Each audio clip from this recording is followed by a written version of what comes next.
ইরানের হাতে আসছে রাশিয়ার ভয়ঙ্কর সু-35 ফাইটার জেট। গাজায় ইসরায়েলি বর্বরতার 2 বছর, নিহত ৬৭,০০০ ফিলিস্তিনি। গাজা শান্তি চুক্তি নিয়ে আত্মবিশ্বাসী ডোনাল্ড ট্রাম্প। ইসরায়েল বিরোধী বিক্ষোভে যেতে শিক্ষার্থীদের মানা করলেন ব্রিটিশ প্রধানমন্ত্রী। সমুদ্র সীমায় সামরিক শক্তি বাড়াচ্ছে উত্তর কোরিয়া।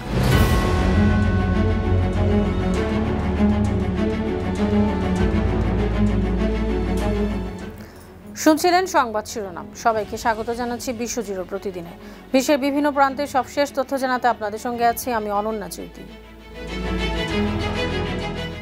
2 বছর পেরিয়ে গেল, কিন্তু এখনও থামেনি গাজার কান্না। 2023 সালের 7 অক্টোবর হামাসের হামলার জবাবে ইসরায়েল শুরু করেছিল ভয়াবহ আক্রমণ। বিমান, ট্যাঙ্ক আর গোলার আগুনে আজও জ্বলছে পুরো গাজা। 2 বছরে নিহতের সংখ্যা পেরিয়েছে 67,000। নারী, শিশু, বৃদ্ধ রেহাই পায়নি কেউ। শুধু বিমান কিংবা স্থল হামলা নয়, সেদিন থেকে উপত্যকাটি অবরোধ করেছে দখলদার বাহিনী, যার ফলে ত্রাণের অভাবে ভয়াবহ ক্ষুধা ও দুর্ভিক্ষের সম্মুখীন গাজার বাসিন্দারা। হামাস নির্মূলের নামে 2 বছর ধরে গাজায় তাণ্ডব চালিয়ে যাচ্ছে দখলদার বাহিনী। এতে ধ্বংসস্তূপে পরিণত হয়েছে ফিলিস্তিনের অবরুদ্ধ এই উপত্যকা। মার্কিন প্রেসিডেন্ট ডোনাল্ড ট্রাম্প জানিয়েছেন হামাস এখন পর্যন্ত ভালোই আচরণ করছে। গাজার শান্তি আলোচনায় তিনি এখন আশাবাদী। ওভাল অফিসে সাংবাদিকদের সঙ্গে আলাপকালে ট্রাম্প বললেন, ইসরায়েলে এখন হাজার হাজার মানুষ শান্তি চায়। তারা চায় তাদের জিম্মিদের ফিরে পেতে আর যুদ্ধের অবসান ঘটাতে। উল্লেখ্য, গেল শুক্রবার হামাস জিম্মিদের মুক্তির বিষয়ে প্রস্তাবিত চুক্তির একটি অংশ মেনে নেয়। গাজা যুদ্ধবিরতি ও অন্যান্য ইস্যুতে হামাস ও ইসরায়েলের মধ্যে পরোক্ষ আলোচনা চলছে মিশরের শারম আল শেখে, যেখানে কাতার ও যুক্তরাষ্ট্র মধ্যস্থতা করছে। গেল সপ্তাহে ট্রাম্প নেতানিয়াহুর সঙ্গে যৌথভাবে তার 20 দফা শান্তি পরিকল্পনাও ঘোষণা করেন। সংবিধান পাশ কাটিয়ে সেনা মোতায়েনের নির্দেশ দেয় ইলিনয়েস অঙ্গরাজ্য এবার সরাসরি মার্কিন প্রেসিডেন্ট ডোনাল্ড ট্রাম্পের বিরুদ্ধে মামলা ঠুকে দিয়েছে। গেল সোমবার ইলিনয়েসের উচ্চ আদালতে এ মামলা দায়ের করা হয়। রাজ্যের গভর্নর জে.বি. প্রিটজকার সংবাদ সম্মেলনে বলেন, ট্রাম্পের এই সিদ্ধান্ত অপ্রয়োজনীয় এবং সংবিধানের সঙ্গে সামঞ্জস্যহীন। তার ভাষায়, আমরা মনে করি ট্রাম্প যুক্তরাষ্ট্রের সংবিধানকে উপেক্ষা করেছেন।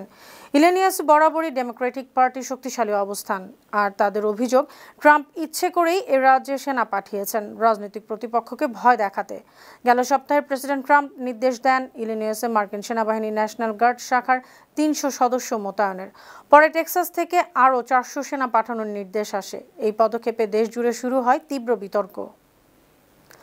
যুক্তরাজ্যের প্রধানমন্ত্রী কিয়ার স্টারমার বলেছেন, যুক্তরাজ্যের কোনো শিক্ষার্থী যেন ইসরায়েল বিরোধী বিক্ষোভে অংশ না নেয়, কারণ তার মতে এই দিনে এমন বিক্ষোভ আয়োজন করা অব্রিটিশ আচরণ।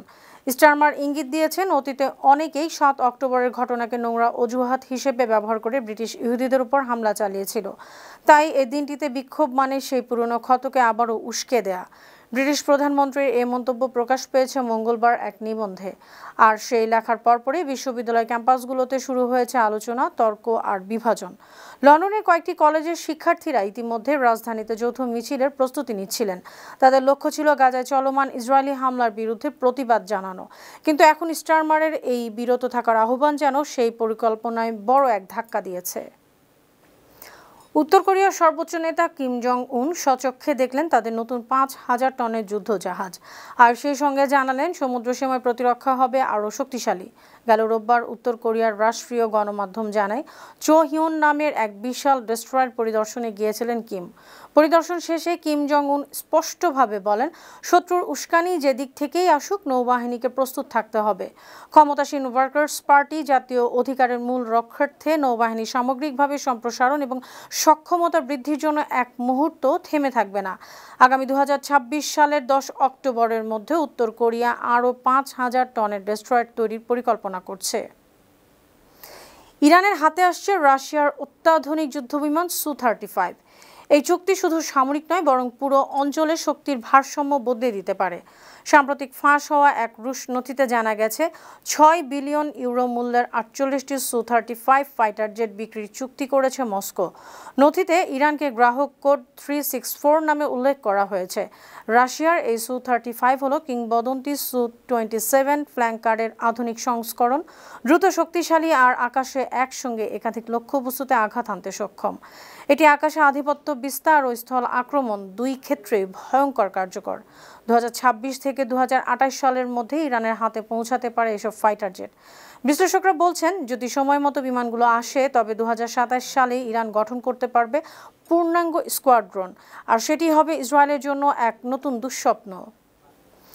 যুক্তরাষ্ট্রের ক্যালিফোর্নিয়ার স্যাক্রামেন্টো শহরে মহাসড়কের উপর একটি মেডিকেল হেলিকপ্টার আছড়ে পড়েছে।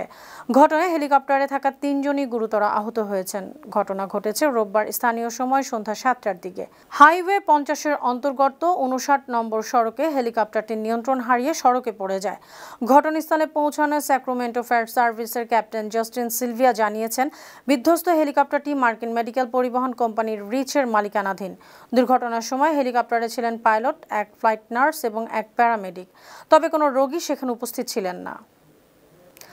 ভেনেজুয়েলার প্রেসিডেন্ট নিকোলাস মাদুরো সোমবার ঘোষণা করেছেন, তার দেশ একটি সম্ভাব্য হামলার হুমকি মোকাবেলা করছে।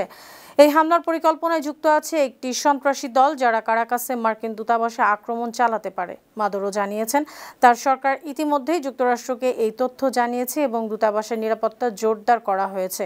তিনি আরও বলেন, যদিও ওয়াশিংটনের সঙ্গে মাঝে মাঝেই মতানৈক্য হয়, তবে ভেনেজুয়েলা মার্কিন দূতাবাসকে সম্মান জানায়। এখানে মার্কিন দূতাবাসে যে কোনো হামলা হলে তা আমাদের কাছে অবৈধ বলে বিবেচিত হবে। পাকিস্তানের সাবেক প্রধানমন্ত্রী ইমরান খানের দল পাকিস্তান তেহরিকি ইনসাফ বা পিটিআইয়ের সোশ্যাল মিডিয়া টিমের সদস্য সানাম জাভেদকে গ্রেপ্তার করা হয়েছে। ঘটনাটি ঘটে সোমবার 6 অক্টোবর। সংবাদ মাধ্যম সামা টিভির প্রতিবেদনে বলা হয়েছে, সানাম জাভেদকে গাড়ি থামিয়ে জোরপূর্বক নামানো হয়। পিটিআই নেতারা জানিয়েছেন, পেশোয়ারের ব্যস্ত এক সড়কে হঠাৎই দুটি গাড়ি এসে তার গাড়ির পথ রোধ করে। পিটিআই নেতা শেখ ওয়াকাস আকরামের সোশ্যাল মিডিয়া পোস্ট অনুযায়ী সানামকে তার ইচ্ছার বিরুদ্ধে গাড়ি থেকে টেনে নামানো হয় এবং অন্য একটি গাড়িতে তুলে নেওয়া হয়। পুরো ঘটনার সময় সানাম ও তার সহযাত্রীরাও চমকে যান। সুপ্রিয় দর্শক, এই ছিল আজকের বিশ্বজুড়ে প্রতিদিনের আয়োজনে। দেশ বিদেশের বিভিন্ন খবর নিয়ে আবারও আপনাদের সামনে হাজির হব। সেই পর্যন্ত ভালো থাকুন, সুস্থ থাকুন, 52 টিভির সঙ্গেই থাকুন। ধন্যবাদ।